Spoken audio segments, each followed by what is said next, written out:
وار چې د نړۍ کتنه وکړم او د جوړښت تفاصیل یې وګورم، په هر ځل کې د دې خبرې نوې دلایل مینده کوم چې نړۍ خامخا له وړاندې څخه زموږ د راتلو په هکله پوهېده. داسې ویل کېږي چې یو سړی جعفر بن محمد الصادق رحمه الله ته راغی. یو ځنې ویې پوښتل د الله تعالی په شتون څه دلیل دی؟ دغه ځواب راته د جوهر او نړۍ په بیلګو مه راکوه. نو هغه ځواب ورکړ آیا کله دې د سمندر سفر کړی؟ هغه سړي وویل بلې، هو. هغه بیا ځنې پوښتنه وکړه آیا کله در باندې هوا دومره چټکه شوې چې له ډوبېدو پکې ډارېدلی یې؟ هغه سړي وویل بلې. هغه بیا ځنې پوښتنه وکړه آیا په دغه وخت کې له دغې سورلۍ او کښتیوانانو ستا هیله غوڅه شوې؟ هغه سړي وویل بلې. هغه بیا ځنې پوښتنې وکړه آیا ستا نفس داسې فکر کوو چې یو څوک شته چې تا ته خلاصون درکړي؟ هغه سړي وویل بلې. نو جعفر رحمه الله جواب ورکړ دغه ذات چې تا به خوندي ساتي الله تعالی دی. هغه شخص چې د الله تعالی د شتون لپاره د نړۍ د جوړښت پرته بل ایمانی دلیل غوښته، هغه پر دې نه پوهېده چې د ده فطرت پرته له دې چې دغه دلایل وویني پر الله تعالی ایمان لري. مؤمن پر دې پوهېږي چې الله تعالی د حکمت څښتن، تدبیر جوړونکی، شفقت والا او مهربانه دی. نو آیا نړۍ کولای شي چې په ځانګړې توګه دغه صفتونه موږ ته ثابت کړی شي؟ جوړونه او که د شطرنج ګزار. داسې فرض کړه چې ستا یو ملګری ستاسې د کور له انګړ څخه د شګو یوه دانه واخلي او داسې ځای ته یوسي چې ته یې نه پېژنې، بیا له تا څخه وغواړي چې د دغې دانې ځای پیدا کړي. آیا ته فکر کوې چې دغه کار شونی دی؟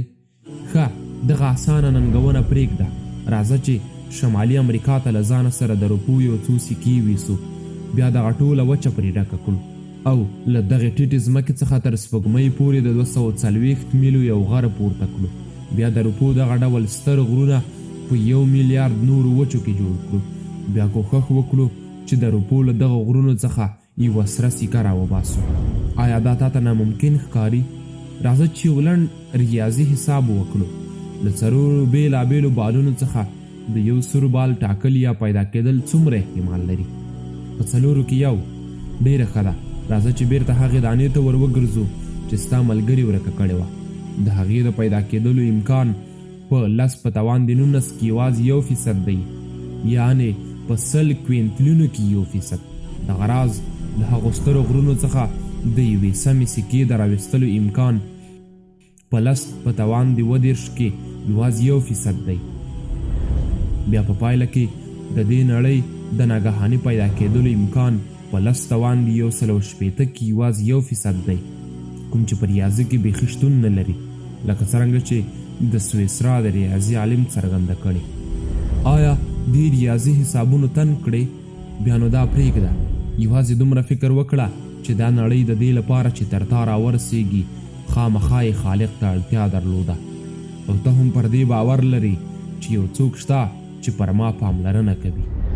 باید د دې نړۍ منځ ته وګورو، آیا دا به موږ سره د هغې د خالق په پیژندنه کې مرسته وکړي؟ د چاړه تیروالی.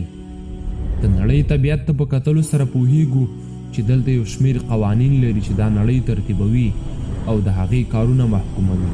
دغه راز په دې کې راتلونکې پیښې د پوهېدلو وړ ګرځوي، خو بیا د لا زیات ژور سوچ سره رامعلومیږي چې دغه قوانین هم د یو پوه او حکیم ذات له اړخه منځته راغلي. نامتو طبیعت پوه مولډیویس وایي چې د نړۍ قوانین له یو بل سره ټینګه اړیکه لري، تر دې کچې که چیرې د جاذبیت د قانون او د شیانو د مقناطیسي قوې ترمنځ په اړیکه کې د ذرې په اندازه بدلون راشي، نو یوازې دا به هم د دې بسنه وکړي چې زموږ اوسمهاله نړۍ له منځه یوسي، ځکه په نړۍ کې هر وړوکی څیز د هغې د پایښت په موخه شتون لري او په نړۍ کې هیڅ تصادفي او ناګهاني څیز نشته.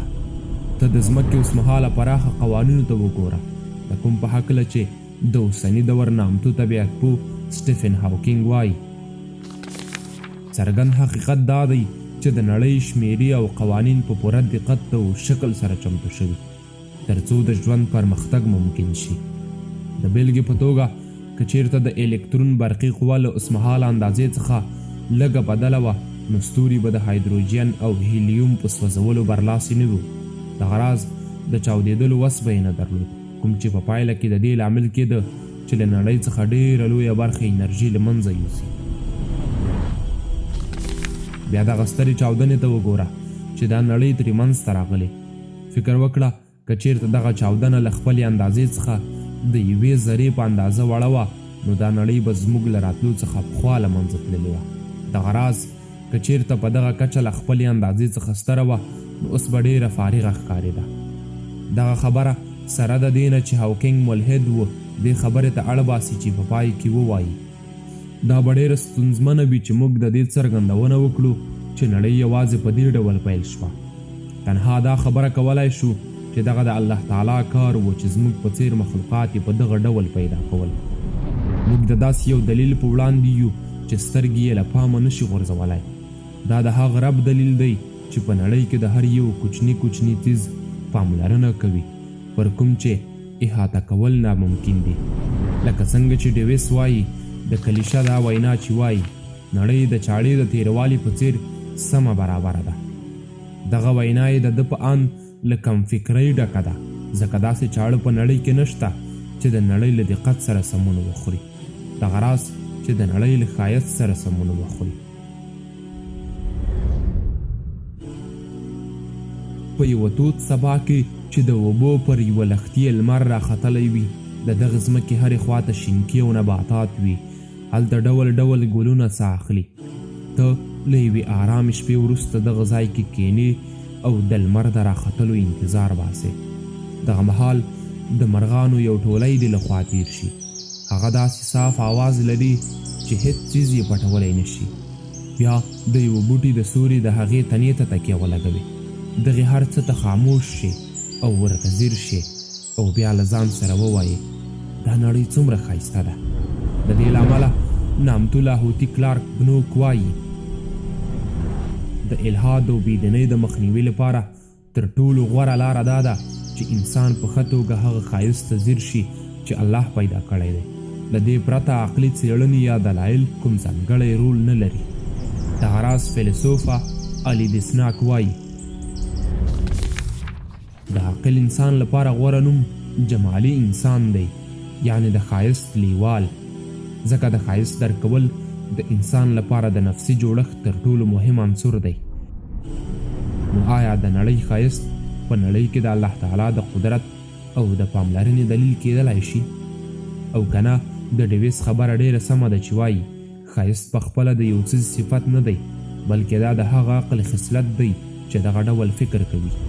په بله معنا ښایست لیدل دا د لیدونکي کار دی او دې کې د لیدل شوي څیز کوم رول نشته. یوازې پر دې پوهېدل چې ښایست شتون لري دا د دې دلیل دی چې هغه په خپله یو خپلواکه څیز دی. راځه د دې په هکله یو ساینسي دلیل واورو. یو ځل بیا د مرغانو چغار ته غوږ شه. هغوی دغه اوازونه په یو اعلی تال سره باسي، تر دې چې د موسیقۍ ځینې متخصصین د مرغانو اوازونو ته زموږ میلان په دې تفسیروي چې دوی د هر ډول غږ ترتیبولو وس لري. حتی چې نامتو سندرغاړی اولیفیا مسیان په پیانو کې د مرغه د آواز لپاره هم ځانګړې ټوکړې چمتو کړې وي. دا هر څه زموږ له ارادې پرته موږ د الله په پیدا کړې نړۍ کې پر فکر کولو اړ باسي. خو آیا دا هر څه زموږ لپاره تابع شوي؟ دومره بې پایلې دقیقه برابره او ستره نړۍ په ورته وخت کې ډېره ښایسته او بې مثاله نړۍ. آیا موږ د دې وړ یو او که نه له موږ یې قدر ډېر پورته دی؟ د دې لپاره چې فکر وکړې.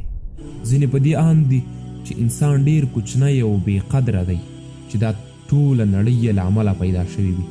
دوی لا زیاتوي دا به د نړۍ د سرچینو ضایع کول وي که موږ یې یوازې د انسان د ګټې لپاره وګرځوو.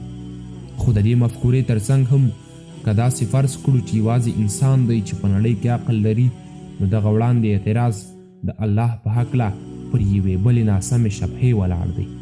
دوی داسې فکر کوي چې که نړۍ ټوله د انسان لپاره شي نو بیا به د سرچینو له کمي سره مخ شو، خو د الله تعالی خزانې بیا هیڅ د کمیدو نه دي او هغه حالت پر هیڅ کله نه راځي کوم چې پر عامو وګړو راځي. که چېرته د دې کوچني انسان د ګټې په موخه الله تعالی نورې میلیونونه نړۍ پیدا کړې وای نو د هغه له خزانو به هیڅ کم شوي نه و. له بلې خوا د یو څیز قدر او ارزښت د هغه له حجم څخه نه معلومیږي.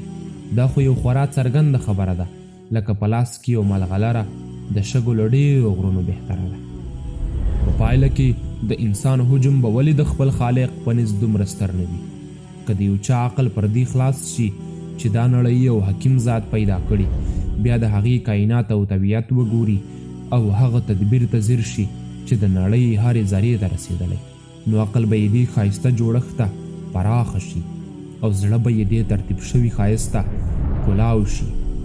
دغه الله انسان ته د ده د راتلنو وړاندې دغه کور چمتو کړی، بیا یې په خپل رحمت او لطف ورته تابع کړی او دی یې پرې برلاسی ګرځولی. دغه مهال به یې زړه مطمئن او عقل آرام شي، ذهن به یې روښانه شي او په رکوع کولو سره به الله تعالی ته ور وګرځي. الله تعالی فرمایي: سنريهم آياتنا في الآفاق وفي أنفسهم حتى يتبين لهم أنه الحق أولم يكف بربك أنه على كل شيء شهيد. زر دی چې موږ به دوی ته په خپلو نفسونو کې زموږ نښې ور وښایو تر څو حق ورته څرګند شي. آیا دا بس نه دی چې ستا رب پر هر څه څارونکی او ګواه دی؟